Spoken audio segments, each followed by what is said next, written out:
started here with some of our dog demonstration stuff. We're going to start with Nikki and Justice.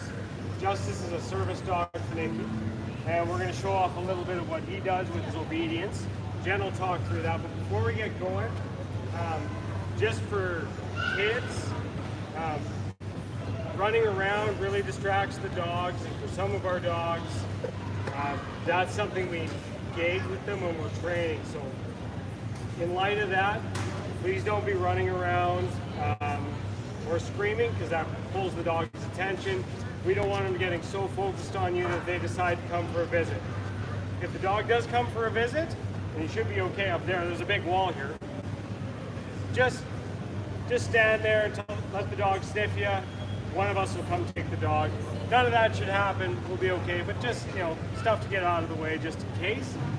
Also, if you have a service dog, just do your best to kind of keep it a little bit out of sight and under control if you could. We'd appreciate that greatly.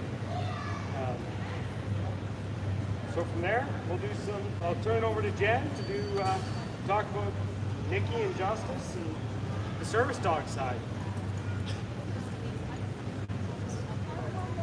So this is Nikki. She has 19-month-old FBI dog shepherd. My voice not got, our microphones are not working, and they were supposed to get the sound. So he's 19 months old, he's training to be a service dog.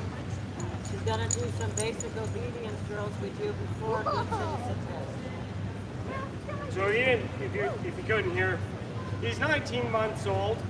He's in training as a service dog with Nikki. She's been training him since a puppy, doing a great job with him.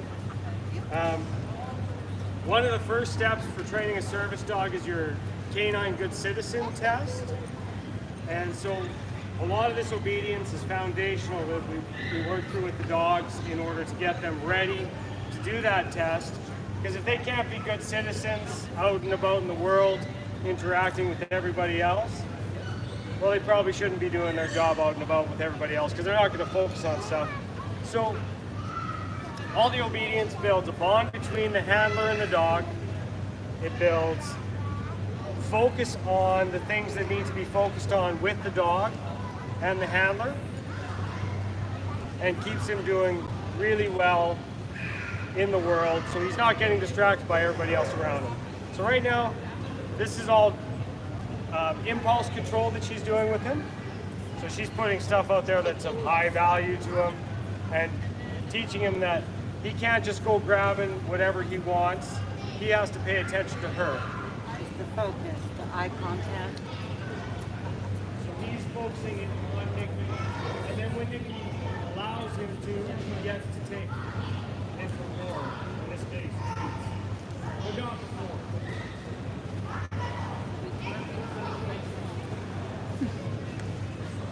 Even when she puts it on his paw. Poor fellow.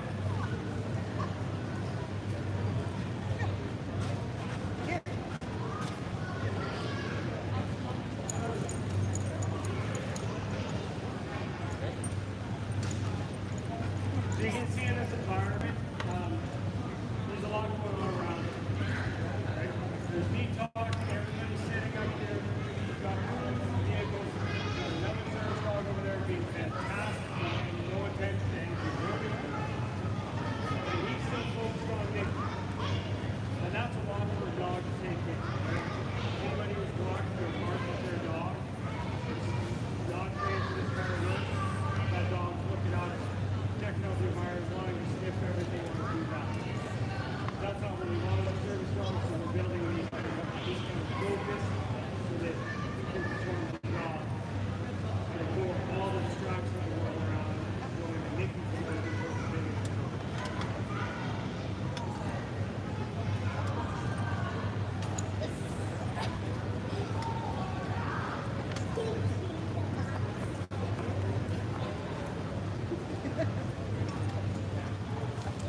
to bow next time.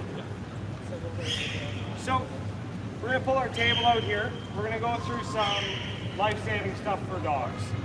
Just some basic things, how to save your dog if there's an issue. Hopefully there never is for your dog. They do happen. But it does happen. We never hope it happens to us, so we all take first aid anyway. I gotta pull out my notes for this. And my reading glasses. So, first thing first, what do I carry? I work search dogs. We do search and rescue. We're through the bush all the time. My dog, Aurora, who's in our truck over there, she's trained to go up on rubble piles, run through buildings, go to all sorts of unknown situations and into all kinds of circumstances where she could easily be injured. Previous dogs I've had put themselves on sticks. I had one put a stick through her chest, all those kinds of things. So it does happen. So it's important to be prepared. What I carry is a tiny little kit like this.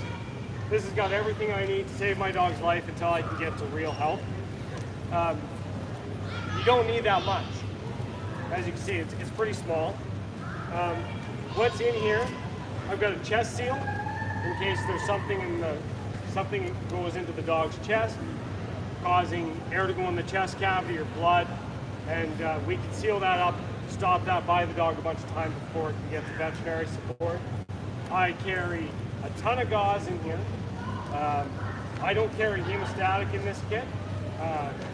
It's a good thing to have. It does stop bleeding faster. The reason I don't carry it is because I've talked to a lot of military vets about this while we were building out this kit. And basically what they said is hemostatic is nice, but it expires all the time. It doesn't have a long shelf life. And in their experience in Iraq and Afghanistan, they found that not a single time did they ever sit there with the dog and go, if only we would have had hemostatic dressing, the dog would have lived. So for that reason, I don't carry it in my little pocket kit that I carry all the time. The other thing I have in here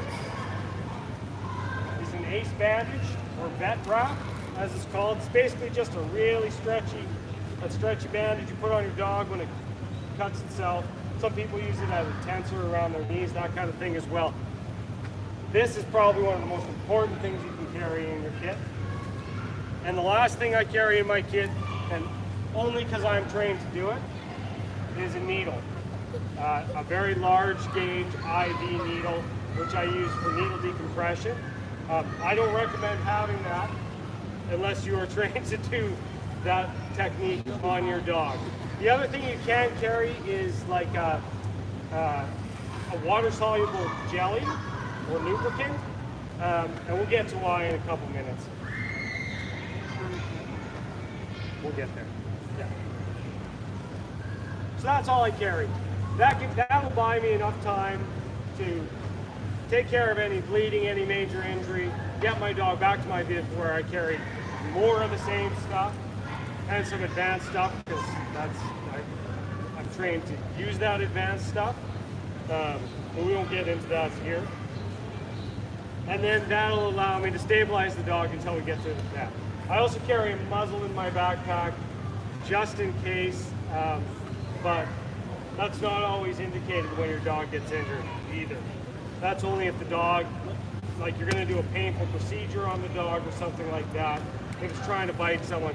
I use muzzles when we're worried about other people's safety, but it can actually impede the dog's ability to maintain itself and actually impede its compensatory mechanisms when it's going into shock and with its breathing. So we're very cautious about when we apply muzzles.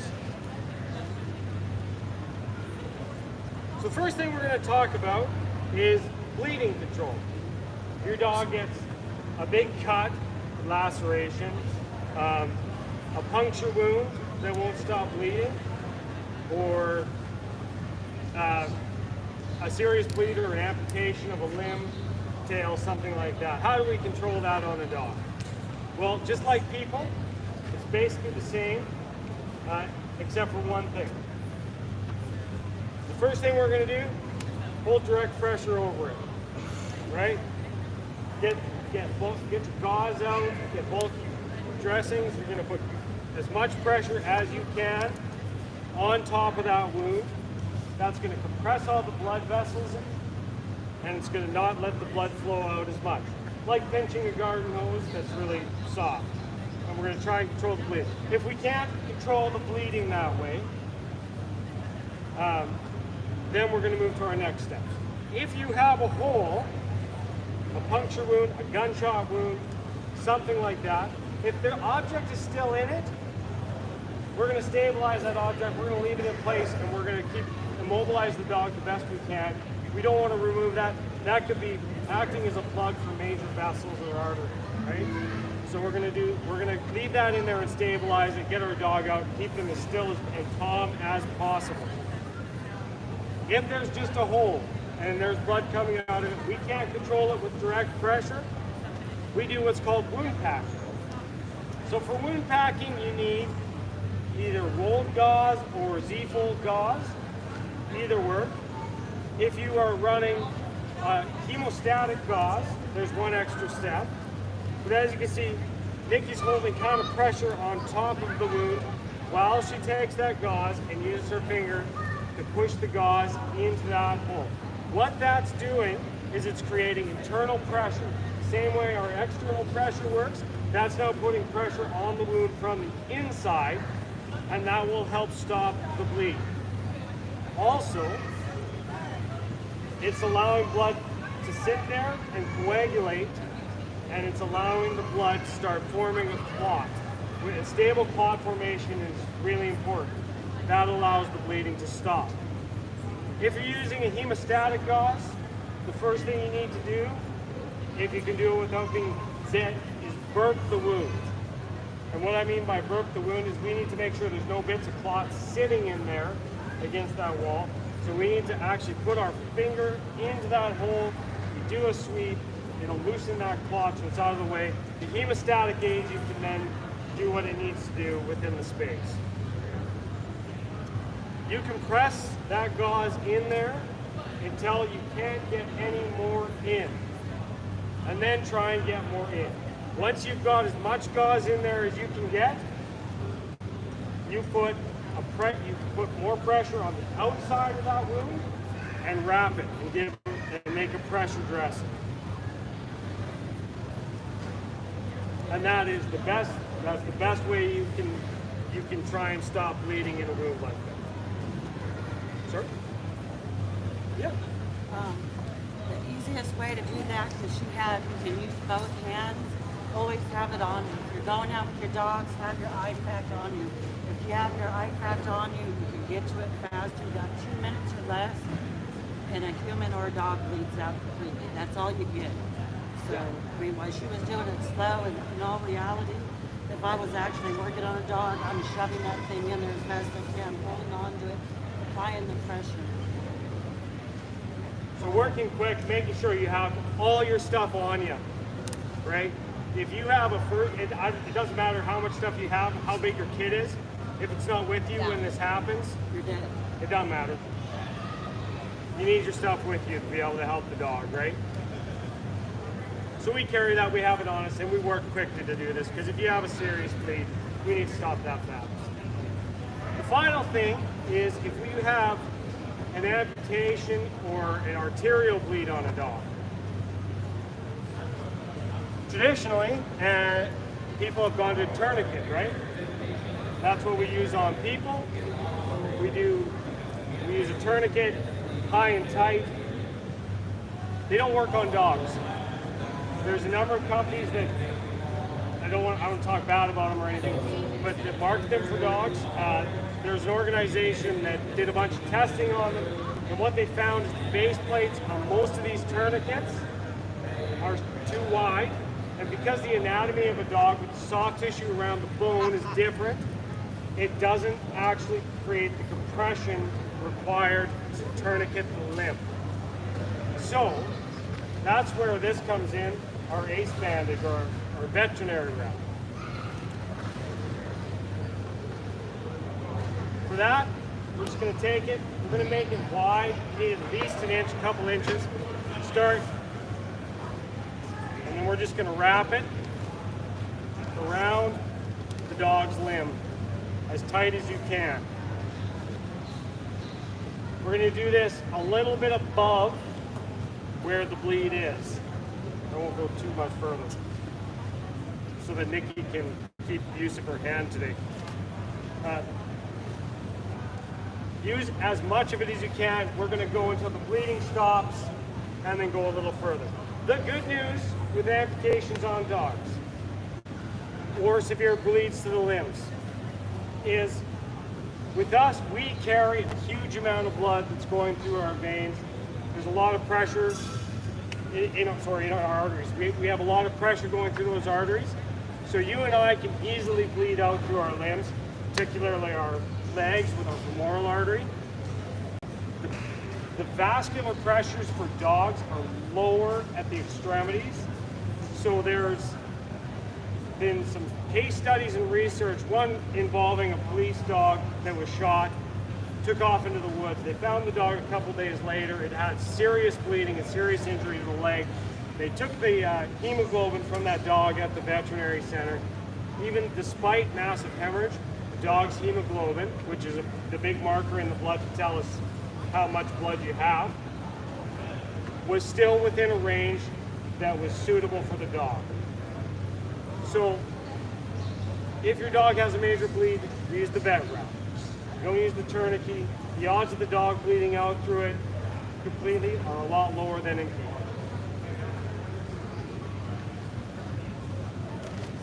Chest seals for our dogs. So your dog gets, like mine did, gets chest, a wound in the chest, goes into the cavity where your lungs are, the heart is, that kind of thing.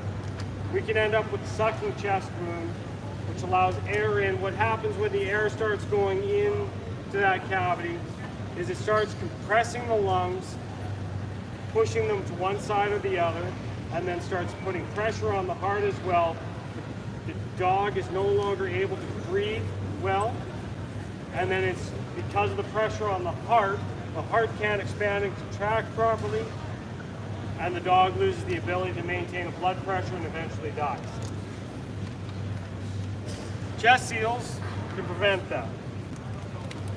This is a vented chest seal for people. Yep.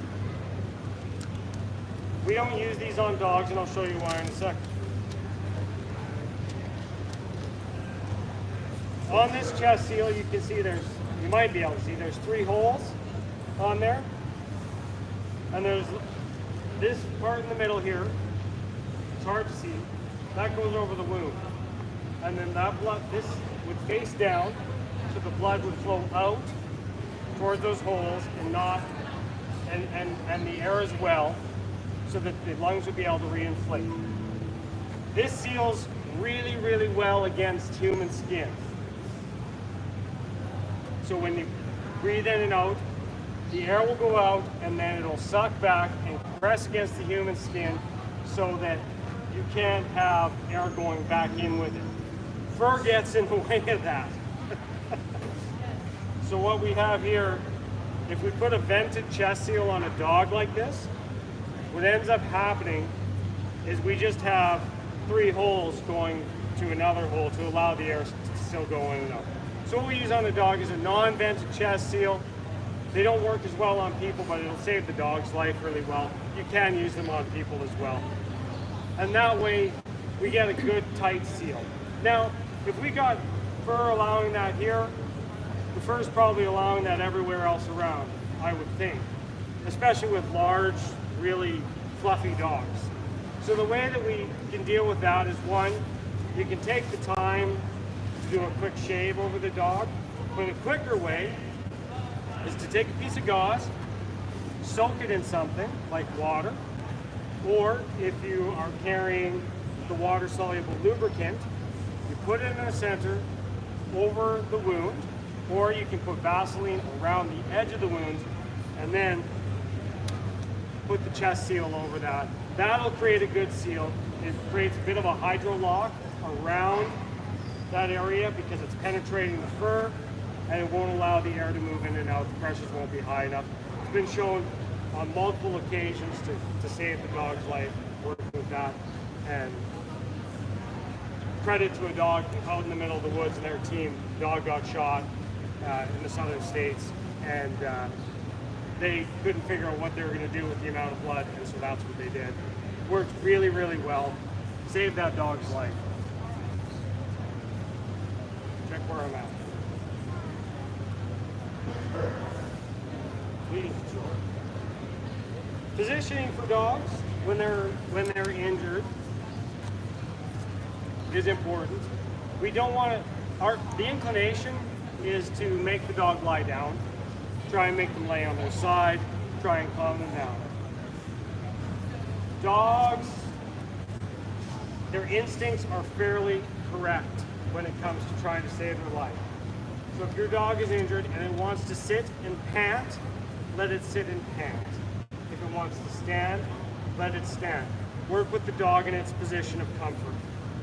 If the dog has to lie down and you can go on the side, make sure you've got the tongue down and out so that you're not occluding the airway.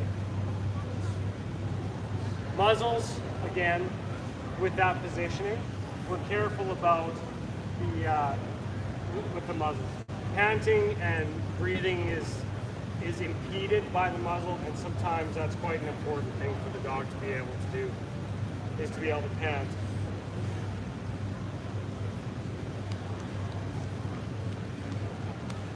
One more thing, or a couple more things, snake bites. Because we're in an area with snakes. Kind of the old wisdom on snake bites, you know, suck out the venom. Throw a tourniquet on it, the dog will be okay. The best thing in a snake bite is to seek veterinary help. They need the anti-venom. If you can take the snake with you, kill it and take it with you so they can absolutely identify it or get a picture of it, that's even better. Until you get there, what you want to do is treat it the same way you would treat bleeding in the dog. Get on a limb, do your best to immobilize that limb, keep the dog calm, keep the dog from being active and running around, anything like that. We're just going to wrap it, immobilize it best we can, and transport that dog to veterinary help as quick as we possibly can. Now, I'm from Canada, and it's really, really hot down here compared to where I live. So heat injury is a big thing that I'm concerned about. And for the dogs, it's a big deal too. When our dogs overheat to a certain temperature, what we end up having is starting to have neurological impacts, and we start seeing brain death in the dog. So it's kind of like having a stroke almost. The literature talks about temperatures above 104 degrees Fahrenheit in a dog being very dangerous.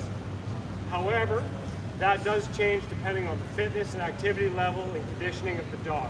So Border Services did a big study, I believe, with Penn Vet, showing their dogs have temperatures up to 108, 109 degrees Fahrenheit. Because they were in such good shape and so used to the conditions, they were still doing okay with it. So what we look for instead of an exact temperature on our dog, and because we're not all carrying thermometers and trying to take temperatures on our dogs all the time, is we're going to look for signs and symptoms of heat injury. The first thing our dogs will do is they'll start to pant, right? They get hot, they're going to try and exchange that hot air through their mouth, or that heat through their air and through their tongue. So they'll start panting. The next step they get to is they're going to have what's called a paddle tongue or a spoon tongue. And the reason it's called that is because their tongue's going to get long, hang out of their mouth, and the end of it will flatten out so it looks like a spoon. So they're starting to get real hot. It's time to start thinking about getting your dog into some shade, getting your dog cooled down, maybe taking a break, getting some water at that point. That's where we start to have concern about it. The next thing they'll do is start shade seeking. So they'll be out, they'll have the paddle tongue. They're going to start looking around. You know, you're on a walk in the sun, the dog's going to go, there's shade over here, I'm going over here. And they'll start going from shady spot to shady spot, trying to keep itself out of the heat as much as possible. After that, we start seeing excessive panting, where it's just the dog is panting fast, uncontrollably, and we'll start to see disobedience from the dog. So if your dog normally recalls fine, heels fine, all that kind of stuff, that dog will start ignoring those commands because the priority in its mind is going to be, I have to cool down now. Nothing else matters. This is starting to become dangerous and an emergency for you. At that point, we really need to be stopping and cooling our dogs. They're moving into that temperature range for them where they're going to end up with a heat injury. And at that point, when their temperature is getting that high, time is brain for them. So if they're getting too hot, it's starting to kill the brain. So we need to deal with that right away. After that, we fall into the real dangerous territory where we're going to losing consciousness, seizures, coma, and eventually death. And we don't want to get that. How do we cool down our dogs when they start getting into a serious point? We can just move them to shade if it's real early on. Move them to shade, let them cool down until they're ready. Let them relax, that kind of thing.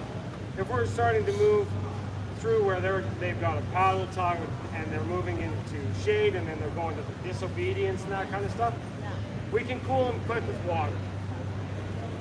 So dogs can't sweat like you and I do, so they don't get the evaporative cooling effect that we do from our bodies. So what we need to do is help them out with that. So I carry a couple gallons of water in my vehicle at all times. And that way, if there's something going on with that, we can move back to the vehicle. I can douse them in water. We can get some evaporative cooling. That pulls the heat off of them, and it'll cool the body down quickly. Traditionally, we didn't do that. Several years ago, we didn't do that. We were worried about something called rebound hypothermia. The dog being too hot and then getting wet and then being too cold and causing a problem. But rebound hypothermia has not been shown to be a terribly large problem. And then if that happens, well, we can deal with that, but what we can't deal with is dead tissue. Once that tissue's dead, it's dead, and we don't want that to happen to our dogs. So we cool them down with water as quick as possible. I'm sure everybody's heard about putting alcohol on the pads to help cool them down. Helps a little bit, but it hasn't been shown to be terribly effective. So the best way is just to get a ton of water on that dog to cool them down. Cooling vests work well too, which I also carry. So when they're starting, if we're out in the heat a lot, I'll soak that in water. We'll run the dog in that. It helps them to stay cool for long. And that's about all I've got for that with the medical side. We'll do one more thing with Justice here. He's going to come and play a little bit of tug with me once I get this sticky stuff from the chest seal off my hand. And we'll work on we'll show you just how obedient that boy is, even when he's engaged with another person on the tug, and how well he listens to his handler.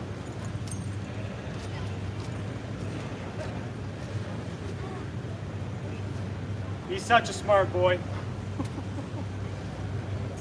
He's very handsome as well. So I can go over here and play with the store. See, he looks at me, he wants to engage with me, but Nikki's right there. She told him no. He's going to be a good boy and listen to him, even if I try. Jumps at me. Woo-hoo! Woo-hoo! Woo-hoo! Good boy! We're going to play a bunch here. Tug. Have some fun. You'll hold on. Woo! Lots of fun. Shebert calls him. He wants to play with me, but he's going to go back anyway. Now that he's been a good boy. Oh!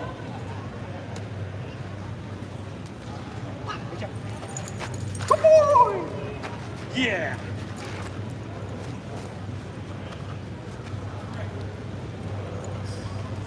See how deep he takes that? That's great. That tugway in the back of his mouth is fantastic. That's what we want to see with him. That's a confident dog. Just here. Here. And the tail. You see how his tail's curled? It's a high confidence dog. So that's it for us. Thank you all for your attention. Appreciate you coming by. We'll be at the booth. If you want to talk Dutch Shepherds, you want to talk dogs, come by and see us. Excuse me. You're not getting that from me. can I get you to do that again and get my dog fit and video it so I got documentation? I know he's doing like trainer. I don't mind, as long as they're okay with it. Yeah, like it is with the dog. Nikki, you're okay with that? I didn't hear. He wants to videotape it and show that his dog's doing okay while we're doing this stuff. Yeah, Let me give her. yeah, for sure. Wait. Wait.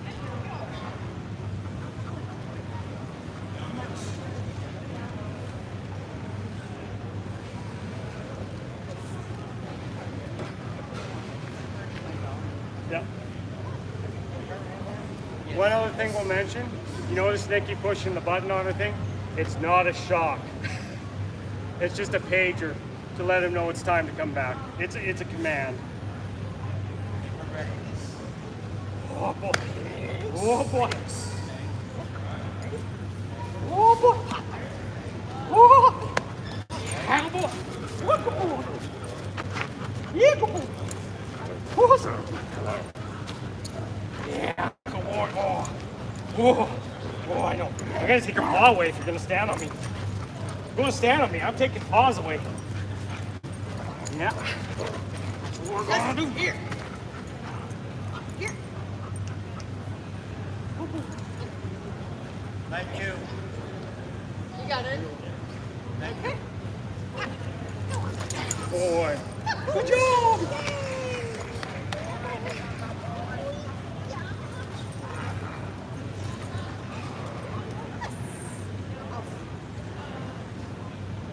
Out.